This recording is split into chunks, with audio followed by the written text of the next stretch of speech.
ఇప్పుడు ఫర్వ్ అంటే ఊతుకు అది కనిపించదు కదా సార్. ఏదంటారు ఊతు యూత్. ఇప్పుడు ఫర్వ్ గురించి అంటే ఆలోచన చేయరు కదా. యూత్కి యాక్చువల్గా యూత్ ఇప్పుడున్న యూత్ కరెక్ట్, పరువు అనేది కరెక్ట్ కాదు. ద మోస్ట్ యూజ్లెస్ వర్డ్ పరువు అనేది. ఆ పరువు అనే పేరు మీద ఎన్ని దారుణాలు జరుగుతున్నాయో తెలుస్తుంది. సో ఇట్స్ ఓన్లీ ఇందాక ఇల్యూషన్ అది. పరువు అనేది పరువు ప్రతిష్ట, మనమేంటి, మన కుటుంబం ఏంటి. ఇంటి ముందు ఎక్కడో మన సినిమాలు కూడా చూపిస్తారు, ఓ గన్ను పెట్టుంటాడు ఒక చోట, ఓ పెద్ద పులి. అదే కూతురు ప్రేమించిన ఎవరు ప్రేమించానంటే చీ నువ్వు ఇంట్లో గెటప్, నా ఆస్తిలో చిల్లి గవ్వకూడదు, ఇలాంటివన్నీ ఉంటాయి. అవన్నీ చూస్తున్నాం. బట్ రియల్ లైఫ్లో చాలామంది చూసాను సత్య గారు. చాలామంది ఈ పరువు హత్యలు అంటాం కదా, ఎంతోమంది ఆడపిల్లలు మగపిల్లలు బలైపోయారంటే. రీసెంట్ కూడా ఒక సంఘటనని, అమ్మ దుర్మార్గం, నీ కూతురో నీ కొడుకో నీకు నచ్చని పని చేశారో, పెళ్లి చేసుకుని వెళ్ళిపోయారు, నచ్చకపోతే మాట్లాడటం మానేసాయి. కానీ వాళ్ళని చంపేసే హక్కు ఒక తండ్రిగా కానీ, లేకపోతే అవతల బిడ్డను చంపేసే హక్కు మనకు లేదు కదా. Leave them, that's all, let them go to hell. అనుకోవాలి తప్ప చంపేయకూడదు. అలాంటి పరువు హత్యలు ఇన్ని న్యూస్లు ఎన్ని బయటకు రావట్లేదు. మనకు బయటకు వచ్చే తక్కువే, బయటకు రాని చాలా ఎక్కువ ఉంటాయి. ఎన్ని చూసి ఇల్యూజన్, ఆ ఇల్యూజన్లో బతికే వాళ్ళకి అదే పరువు అంటారు కదా, మనం పరువు ఏమైపోద్ది.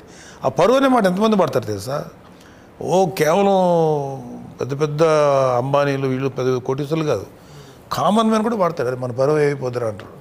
మీరు నలుగురు ఆ చుట్టూ చేరుతారు, ఆయన ఎవరో తెలియదు. సచిన్నాడు వచ్చి మోసేటోళ్ళు గారు ఆ నలుగురు అన్న ఇట్ అయిపోయిందంటే అంటారు. అన్నట్టు బాగానే ఉంటాడు. అవును ఏమైపోయింది అన్న, మన పరువు పోయిందని ఫస్ట్ ఆడంటాడు. అవును కదా అంటాడు వీడు. అక్కడి నుంచి అలా ఫ్లేరప్ అయిపోయి అది ట్యూనింగ్ చేస్తుట్లనే ఆగమవుతుంది. అంతే, ఎక్కువ మంది కోసం బతుకుడే అవుతున్నది. మన కోసం మనం బతికితే ఆ ఇష్యూ కాదు, అది పెద్ద బరువు కాదు, చాలా ఈజీగా ఉంటుంది. జనం కోసం వాళ్ళని సాటిస్ఫై చేయాలి. మన ఊర్లో మన గురించి ఏమనుకుంటారు, ఈ పిచ్చ ఆలోచనలతో బయటపడిపోతే చిన్నపిల్లలు బలైపోతారు. ఇట్లా అంటే మీరు ఇట్లా చెప్తున్నారని కాదు సార్, మీ పెంపకం తీరు కూడా మీరు వాళ్ళకి ఫ్రీడమ్ ఇచ్చారు, హ్యాపీగా ఉన్నారు పిల్లలు. ఇవ్వాలి కదండి. వాళ్ళు చిన్నపిల్లల వాళ్ళు 18, once they matured it is their world to pursue. వాళ్ళ జీవితాన్ని వాళ్ళు లీడ్ చేయాలి కదా. Only we can support. వెనకాల వాళ్ళకి ఏదైనా ఇష్యూ అయితే సపోర్ట్ చేయాలి తప్ప. అదర్వైజ్ ఇప్పుడు వీళ్ళందరూ ఇంత కష్టపడి వస్తున్నారు.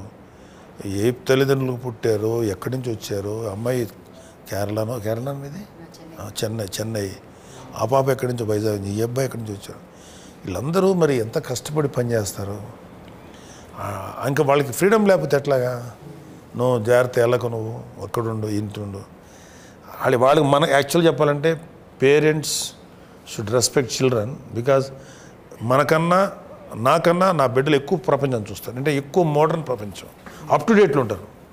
So don't dictate them, just be friend with them. వాళ్ళకి ఏదైనా సలహా అడిగితే నీకన్నా ఎక్స్పీరియన్స్ చెప్పాలి. కానీ నువ్వు కాదు లెఫ్ట్ ఇట్ వెళ్ళి రైట్ వెళ్ళి డైరెక్ట్ చేయొద్దు. Let them live. అది నేను అనుకునే ఫీలింగ్. అది ఫ్రీడమ్ ఇవ్వకపోతే ఎట్లాగా సతీ గారు? వాళ్ళు కూడా ఇండిపెండెంట్ పర్సన్సే కదా, దే ఆర్ ఆల్సో ఇండిపెండెన్స్ కదా. నీ ఒక్కడి భయానికి, నీ ఒక్కడి ప్రిస్టేజ్ కోసం, పరువు కోసం నువ్వు ఈ 4 గదుల మధ్యలో ఉండాలి, లేకపోతే నీ పారామీటర్స్ ఫిక్స్ చేయకూడదు. Leave them.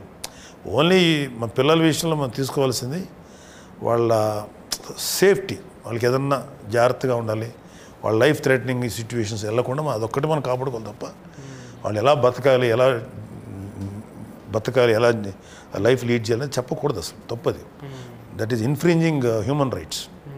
ఇప్పుడు ఆపరేషన్ లేకుండానే మోకాళ్లకు ప్లాస్మా ట్రీట్మెంట్. మీ ఆర్థోపెటిక్ సమస్యలన్నిటికీ రోబోటిక్ టెక్నాలజీ ద్వారా తక్కువ ఖర్చుతో శాశ్వత పరిష్కారం. Free consultation. ప్రతి ట్రీట్మెంట్ పై 20% డిస్కౌంట్. ఈ ఆఫర్ కొద్ది రోజులు మాత్రమే. త్వరపడండి. V9 hospitals 9281465842.